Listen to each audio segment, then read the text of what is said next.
Hi, I'm Kate Ward, and this is your Dickman Farms Smart Gardening Tip. And it's a jungle in here. Wait a minute, it's a jungle in here, but it's supposed to be. We're a garden center. We sell lots of different kinds of things.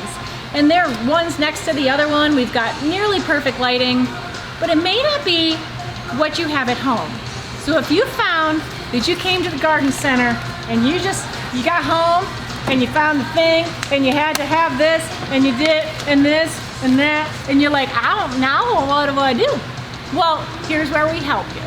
So these are all wonderful plants amongst a myriad of others to go home with. But that said, when you go home, really want to pay attention to a couple of things. Where do they want to live?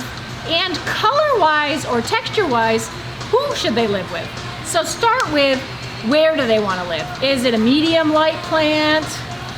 Is it like these guys here? That's a cyclamen and a polka dot plant because it looks kind of like it's got polka dots. Is it a medium high light, likes a lot of light? Is it a medium low plant? Like these guys. So once we have that figured out as you're going through your purchases and wonderful plants or things you're bringing back in from outside from the summer, then we go from, well, what kind of plays together? So do these two, I have plenty of spots maybe with medium low. Do these play nicely? Look at that. Those can maybe play nice, but maybe I don't like these. It's too much texture. So maybe these go on one side of a room and this goes on another. I think about the color of the plants with the pots they might go in.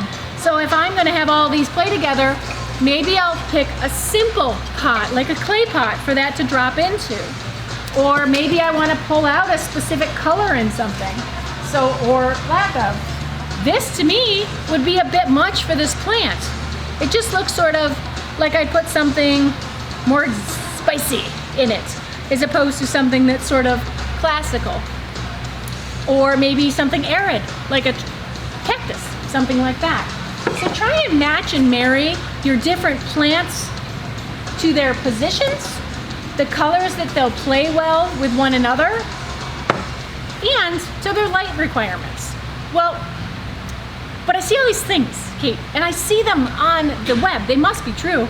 Well, you can't believe everything you see out there, because sometimes in those beautiful homes that you see on, say, Instagram or Pinterest or on the web or on TV, maybe in magazines, sometimes they're staged. So make sure that we know that the plants that are in those conditions match with what we have and we just don't wish they were. That said, you can treat plants as an accent, knowing that you want them to look like that, but they're not gonna last forever and that you're gonna be replacing them. And that's okay too, just work it into your plan. Work into your plan. How big is that little cute thing I came home with? Isn't that cute? Look at that, it's not that big. This is a baby monstera. And baby monsteras start getting into bigger monsteras. And then they get these really cool leaves. As they get bigger, I just had to throw that in there. Isn't that great? And they get even bigger. So just pay attention to who they're playing with, where they're playing. It'll give you a feeling in your room of relaxation, of cohesiveness, color-wise, and style-wise. This has been your Dickman Farms Smart Gardening Tip. Let us help you.